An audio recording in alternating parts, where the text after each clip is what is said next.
Alright, so I'm going to go through the process of making a GFRC mix, and the formula that I'm using is one that I have been using to make sculptures out of cement. So what I'm going to do now is just show you how to do the dry mix. So the dry mix I will then later on add the fiber to. So GFRC means glass fiber reinforced concrete.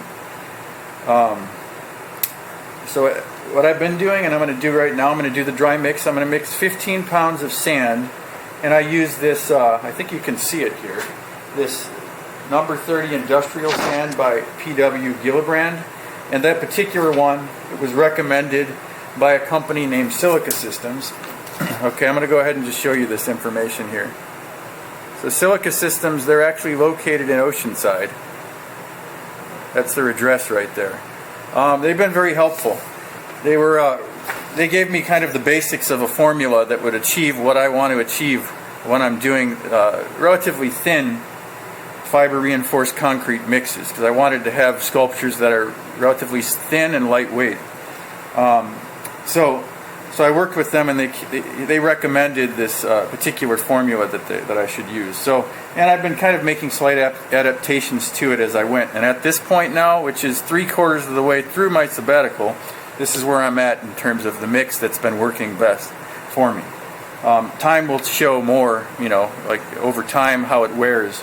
But okay, so what I'm doing now is 15 pounds of sand, and I'm going to mix in this bucket over here. Okay. And then I'm mixing Portland cement. The Portland cement is over here. Okay, Riverside. This is from both of these products here are from Lowe's, the PW Gillibrand and the Riverside Portland cement. I'm buying those particular products from Lowe's because they're less expensive, but there's certain products I had no choice but to get from Silica Systems, because this one here, the hydration control, that's their proprietary mix. And what that's for is the hydration control slows down the evaporation of water in the cement. The longer you can keep moisture in your cement mixture, the stronger the cement is. There's other ways to slow it down too, like continually misting it and keeping the cement wet for a month. But it's easier and simpler to just use their proprietary mix. So the hydration control is here. It's a white powder. And then the last thing that Silica System recommended was this product here called Angle. Okay, so I'm going to mix all those together in this bucket now. So the hydration control, it says here, is 10% of the cement weight. Okay, which is 24 ounces, which is at 1.5 pounds, and that's 10% of 15 pounds. And then the Pangle, what that does is it makes the mixture more clay-like, more sticky, and I'm mixing 2.5% of the cement ratio at this point, which is 6 ounces to the cement weight. Okay, so and the reason why I'm using these quantities here is because I'm mixing in a 5-pound or a 5-gallon bucket, and the 15 pounds of cement and sand, those two, they're the largest component of the mix here, and they fill a good portion of the bucket up, and it's comfortable when I actually do the mixing, the dry mix. So I put all these components into the bucket, and then I begin mixing it with a drill and a mixer, which you'll see me do. So I'm going to go ahead and do the dry mixing now. One thing that you should wear for safety's sake when you're doing this is you should wear a respirator, and I always wear this respirator when I'm normally doing this. Right now I can't do that because you have to hear me talk. But you really need to wear that because a lot of the components here, the sand and the cement, they both say on the bag that they're bad for your lungs. And the other stuff too. So I'm going to be very gentle when I pour into the bucket, as gentle as I can be, because I'm going to try to keep the dust down. Okay, so I'm going to go ahead first, and I'm going to add in the 15 pounds of cement. And what I have set up here, hopefully you can see it on the camera. Can you see the scale down here on the camera? Okay, so what I'm using right now, I have two different scales here. This scale is just a bathroom scale. And if I put the bucket that I'm using to put my components into on the scale, it won't read it. So I find that I had to put something smaller underneath the bucket to get it up, so that then the weight's concentrated on a smaller area, and I can read my weight right here. So it's set at 0 pounds. I'm going to adjust it just a little bit. Okay, so there's an adjustment on the scale. I can turn a little knob to get it to 0. So I'm going to go ahead and add in the 15 pounds. So I'm just, as I use this yogurt container and go into the Portland cement here, I'm going to put it in the bucket and then the weight will go. So here it goes. I'm trying to be gentle because I don't want to have a whole bunch of dust, like I said. I'm going to go down into the bucket. Normally I would do this a lot faster, but it's going to take at least 5 of these.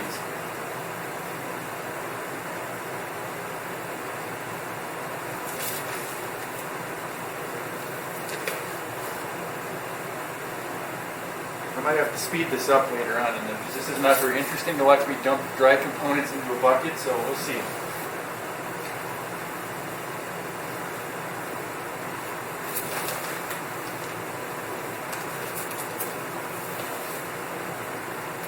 And then later on, what I'll do is in a different video. So right now I'm only up to 5 pounds, so I got a lot longer to go here. Yeah, it's definitely, there's some dust here. I'm trying to. And another thing I should say is in this room here, you can't see it, but there's a fan on, a powerful fan, and it's and I have a door open to my side over here. You can't see that either, but it's pulling air through. So any dust that's getting airborne right now, I have good ventilation. It's pulling it out of the building. So if you can do this outside, that's good too. If you don't have good ventilation inside, but you should still wear the mask. So I'm at 10 pounds. So I got to keep going here. Trying not to make a mess.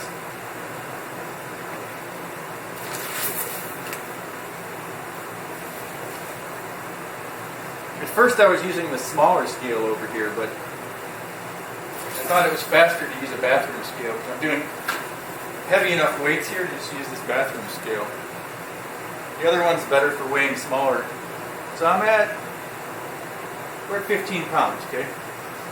Alright, so next thing I'm going to do, now it's 15 pounds sand, 15 pounds of cement. I got the cement in there.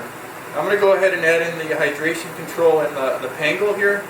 Pangle's like a clay. It's a very fine, these two are both very fine powders.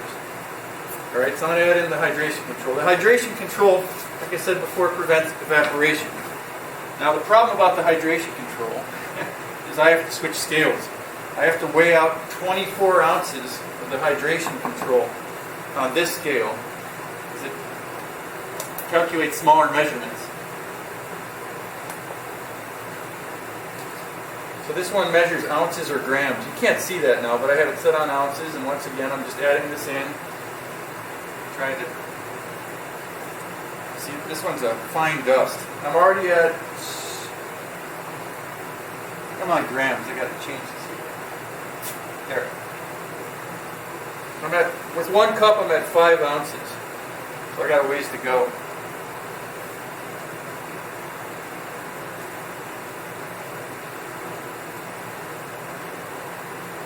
That's 10 ounces.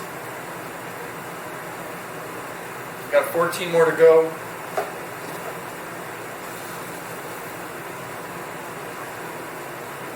Try not to breathe the dust. Just made a big oops. This stuff is such a fine component.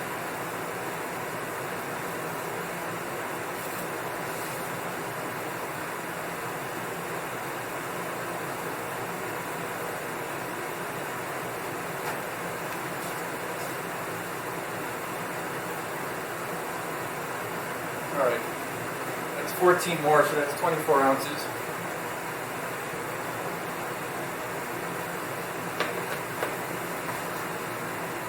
Now I'm going to go on to the pangle. So the pangle is very fine, very light, very fluffy. I need 6 ounces of that.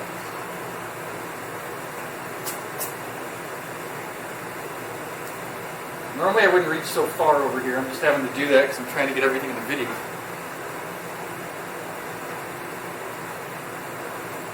That's 1.5 ounces. It should be about 3 then. A little over 3. I'll dump that in. Looks like about 2 cups or 3 ounces, roughly. Yep. So this should get us pretty close to our 6. We're good. Dump that in. The pangle was 2.5% of the cement, so that's in here. The only last thing I got in is the sand now. I didn't get the sand in. I need 15 pounds of sand, okay? So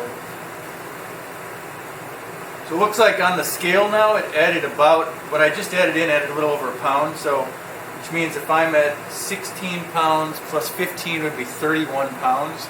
So this scale here, you can't see it, it's reading 16 pounds. I have to add 15 pounds of sand to that. So when it gets up to 31 pounds on this weight scale here of the sand in this bucket, I'm done. And that's the end of the dry mix.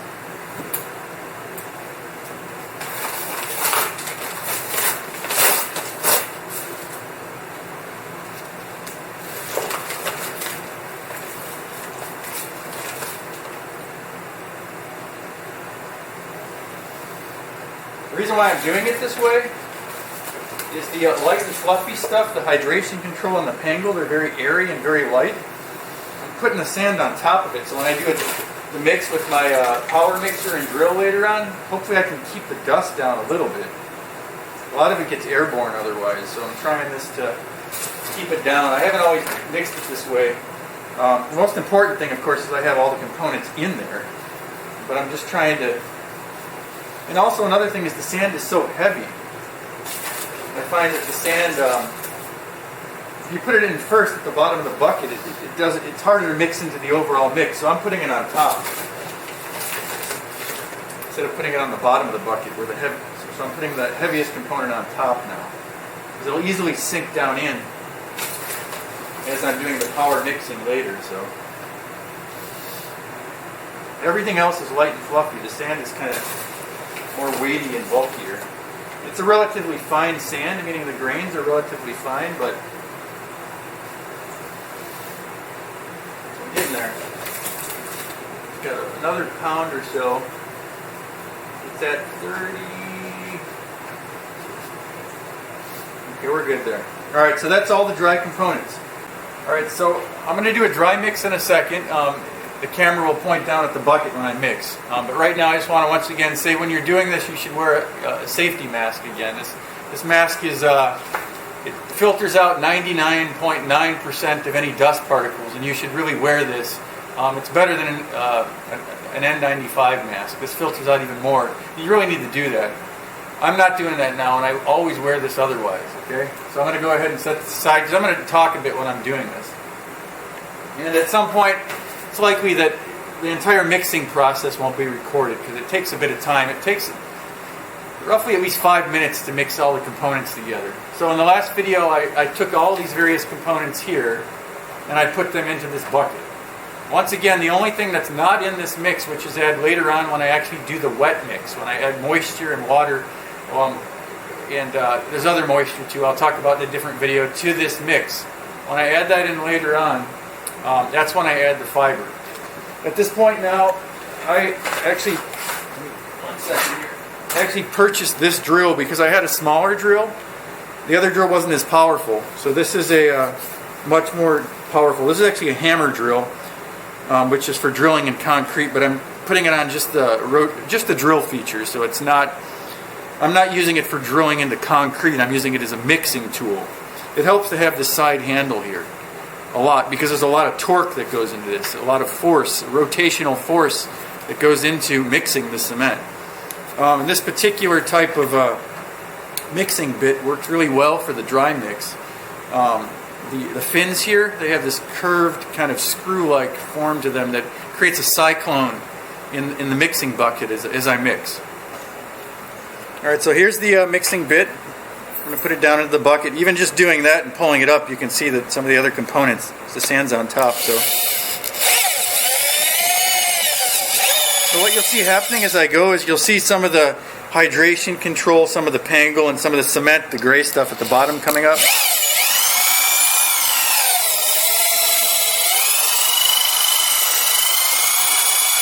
Sometimes I lift it up in the middle of the bucket so the cyclone kind of mixes all the loose, fluffy stuff together.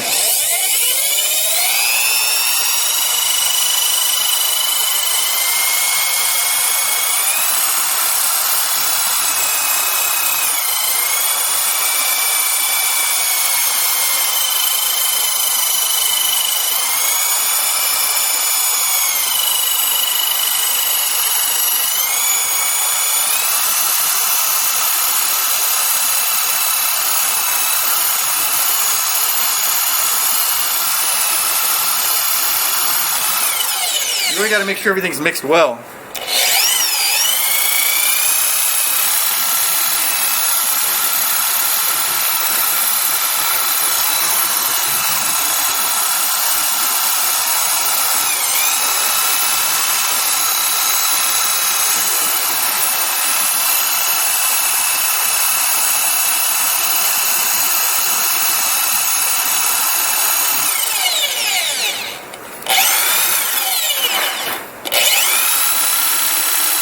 Getting there now.